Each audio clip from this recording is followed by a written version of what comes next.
de notre Seigneur et Sauveur Jésus-Christ. Vous êtes dans votre émission La Vérité qui a franchi, une émission du ministère Gloire pour Christ. Nous sommes là aujourd'hui dans notre premier numéro sur le thème qui dit Jésus. C'est un bon thème. Jésus, c'est le nom du Sauveur de toute l'humanité.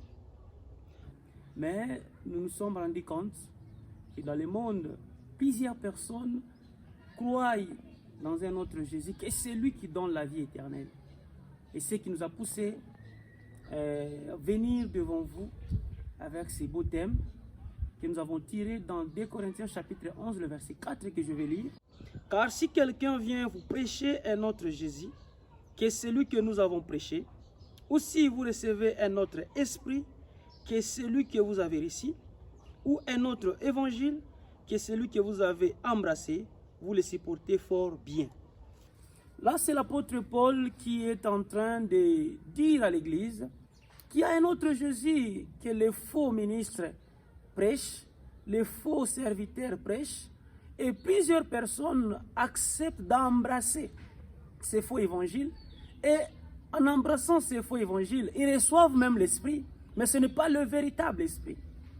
Donc, examinez bien le passage là de 2 Corinthiens chapitre 11, 4. L'apôtre dit ceci: si quelqu'un vient vous prêcher un autre Jésus. Donc, il y a un autre Jésus qui est le faux serviteur, qu'on peut appeler le serviteur du diable, prêche. En lisant même la Bible, on vous dit non, Jésus a dit, Jésus va faire. Mais le Jésus là, ce n'est pas le véritable. Ce n'est pas le Jésus que les apôtres ont prêché. Parce que le Jésus que les apôtres ont prêché, c'est le Jésus qui donne la vie. Or, le Jésus qui donne la vie, il crée la soif dans le cœur des croyants, la soif du ciel, la soif de rencontrer un jour Dieu, celui qui est notre Créateur, la soif de vivre la vie de l'Esprit, la soif de manifester les dons spirituels. Mais les faux serviteurs du diable, quand ils viennent et ils vous présentent un Jésus du voyage, ils vous disent non, vous allez voyager, vous allez prospérer, vous allez construire, vous aurez un bon travail. Vous savez, c'est ça, c'est même le diable déguisé aujourd'hui dans le monde, qu'on peut appeler Jésus. Donc le diable se déguise aujourd'hui en prenant le nom de Jésus. Et si vous ne tirez pas attention, si vous ne faites pas attention, vous allez croire dans le diable qui a pris le nom de Jésus. Aujourd'hui, vous allez trouver un endroit où on ne fait que promettre des mariages, comme je l'ai dit, on ne fait que prophétiser. On ne vous enseigne pas la parole de Dieu.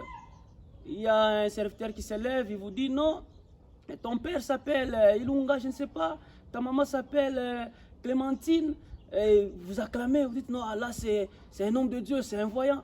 Et après vous terminez votre culte, vous n'avez rien dans la tête.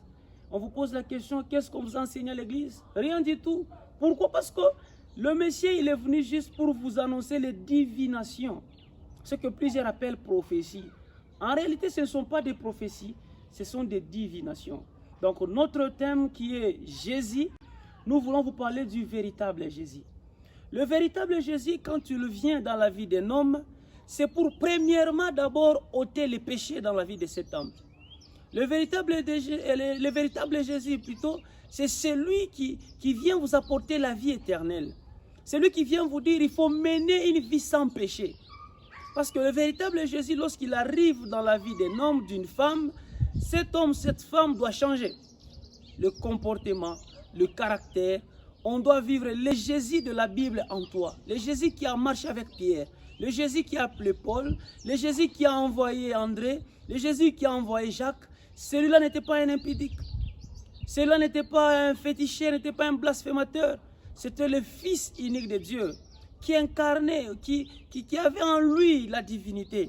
Et nous aussi, aujourd'hui, en tant que chrétiens, devons imiter ce Jésus-là, le véritable Jésus.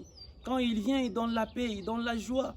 Même si vous souffrez, vous êtes pauvre, mais une fois que vous l'avez dans votre vie, vous devez être dans la joie. Vous devez vous contenter de ce que vous avez. Vous manquez aujourd'hui, oui, mais ne manquez pas Jésus. Vous manquez l'argent, vous pouvez manquer la nourriture. Mais le véritable Jésus-Christ reste le Seigneur pour sauver votre âme. Nous ne croyons pas Jésus pour avoir le travail, non.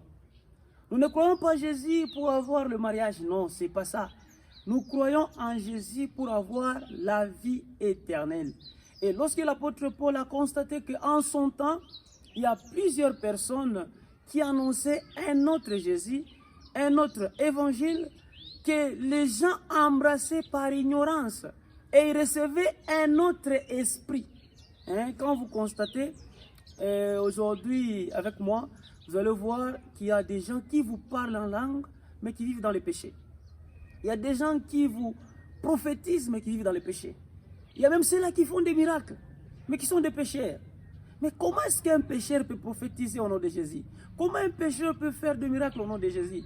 Comment un pécheur peut annoncer l'avenir de quelqu'un? Et cet avenir-là, ce message parvient même à s'accomplir.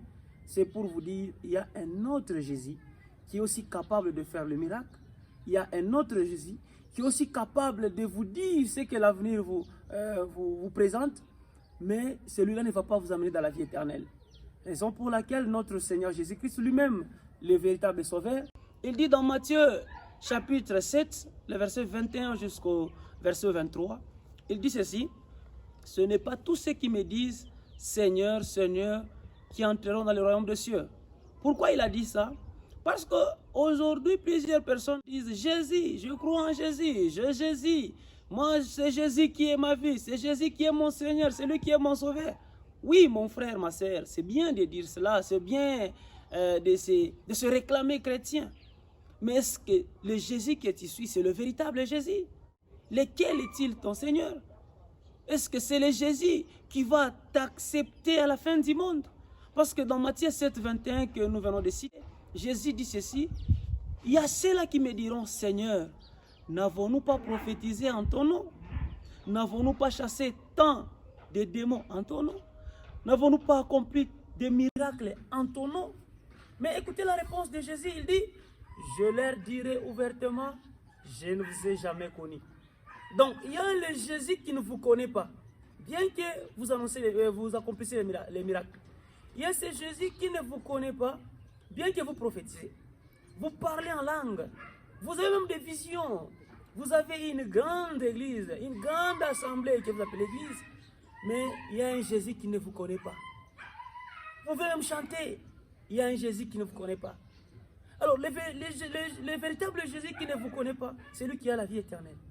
Le véritable Jésus qui ne vous connaît pas, c'est celui qui donne le salut. Et à la fin du monde, après votre mort, il vous dit, je ne t'ai jamais connu. Regardez comment vous serez déçus. Vous allez commencer à pleurer, à dire, non Seigneur, c'est en ton nom, le nom là Jésus que j'ai utilisé. Dans ma vie, dans mon ministère, je n'ai jamais connu un autre Jésus. Tu es l'unique, le seul Seigneur que moi j'ai prêché dans le monde. J'ai accompli des miracles.